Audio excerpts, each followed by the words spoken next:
नमस्कार दोस्तों, मैं अमन। आज है 3 नवंबर और चलिए जानते हैं 3 नवंबर से संबंधित कुछ इंपॉर्टेंट अपडेट।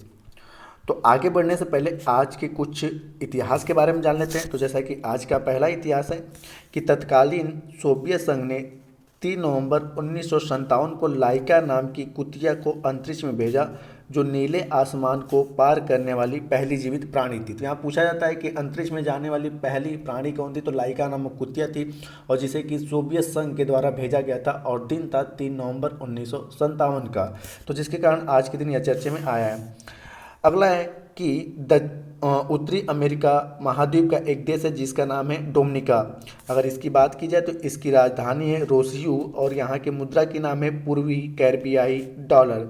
और इसकी चर्चा इसलिए कर रहे हैं क्योंकि आज ही के दिन 1493 में, यानी कि 3 नवंबर 1493 में कोलंबस के द्वारा डोमिनिका द्वीप की खोज की गई थी। डोमिनिका द्वीप की खोज की गई थी, इसलिए चर्चा में है। तो डोमिनिका द्वीप जो है वह उत्तरी अमेरिका महाद्वीप का देश है और जिसकी राजधानी रोसियू है और इसकी मुद्रा का नाम है पूर्वी कैरिबियाई डॉलर।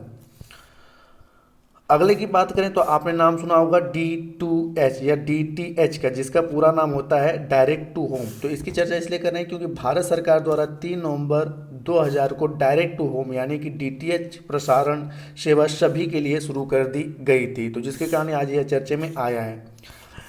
अगले व्यक्ति हैं मेजर सोमनाथ शर्मा। इनके नाम से लगभग सभी लोग परिचित होंगे कि भारत में परमवीर चक्र पाने वाले पहले व्यक्ति कौन थे, तो मेजर सोमनाथ शर्मा।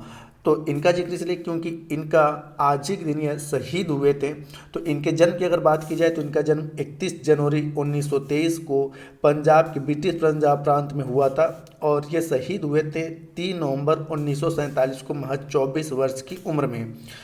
इनकी अगर सेवा की बात करें तो यह 1942 से 1947 तक भारतीय सेना की में अपनी सेवा दी है और इन्हें मेजर की उपाधि दिया गया था इंडियन आर्मी में।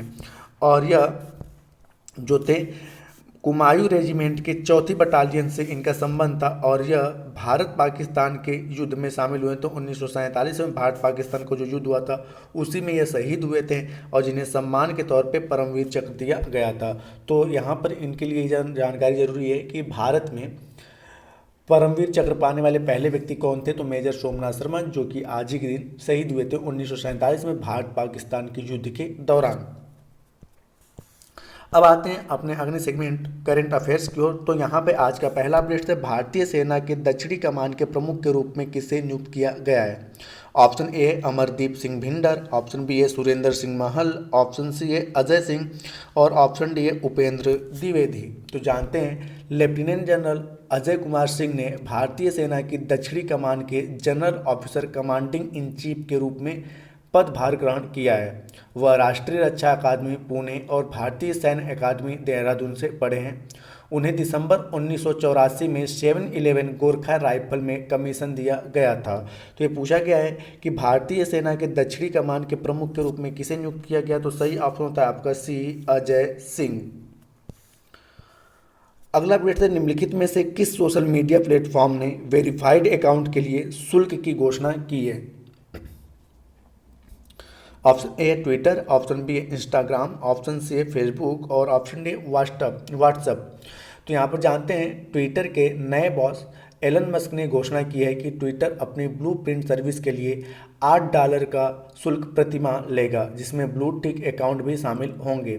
उन्होंने आगे कहा कि ट्विटर पर ब्लू टिक मार्क की कीमत देश द्वारा क्रय शक्ति क्षमता के अनुपात के आधार पर तय किया जाएगा, यानी कि परचेजिंग पावर पैरिटी, जिसको हम लोग PPP के नाम से जानते हैं, के आधार पर तय किया जाएगा। तो यहाँ पूछा गया है कि किस सोशल मीडिया ने अपने वेरीफाइड अकाउंट के लिए शुल्क की घोषणा की है, तो आपका सही ऑप्शन होता है ए, ट्विटर।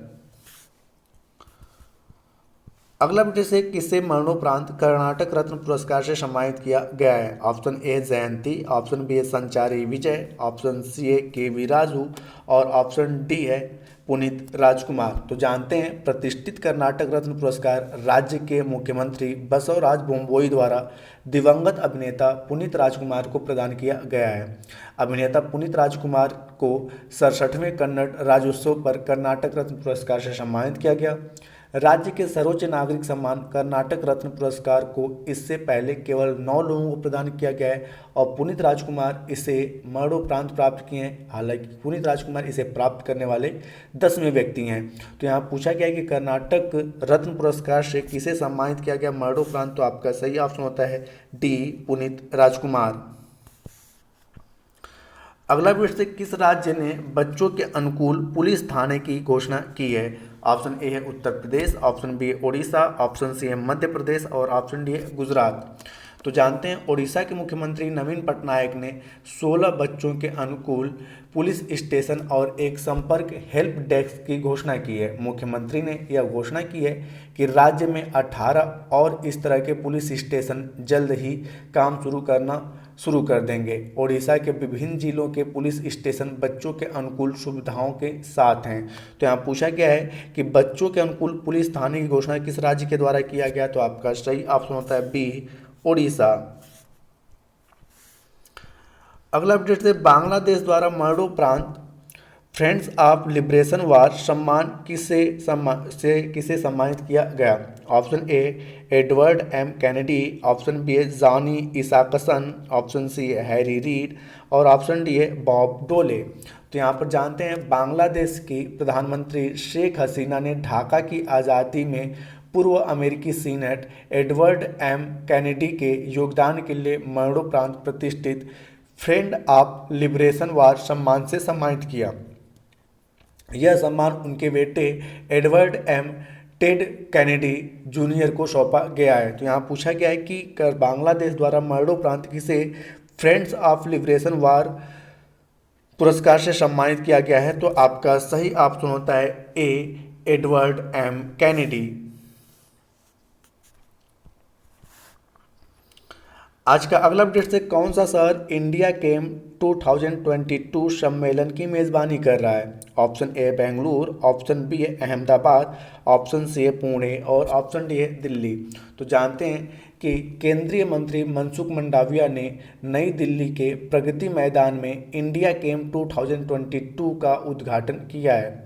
इस सम्मेलन का theme 2030 chemicals and petrochemicals build India है। इंडिया केम 2022 इस क्षेत्र में सतत विकास के लिए सरकार की नीति का प्रचार प्रसार करेगा। तो यहाँ पूछा गया है कि इंडिया केम 2022 सम्मेलन की मेजबानी कौन सा शहर करेगा, तो आपका सही ऑप्शन होता है डी दिल्ली।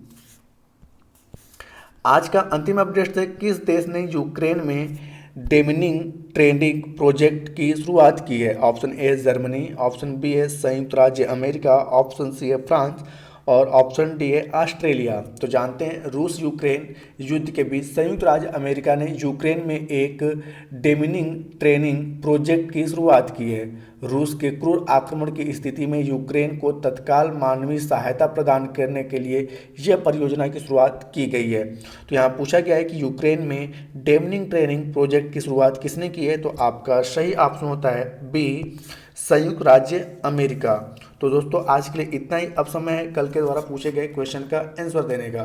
तो कल आपसे पूछा गया था कि भारत में स्टील मैन ऑफ इंडिया के नाम से किसे जाना जाता है? स्टील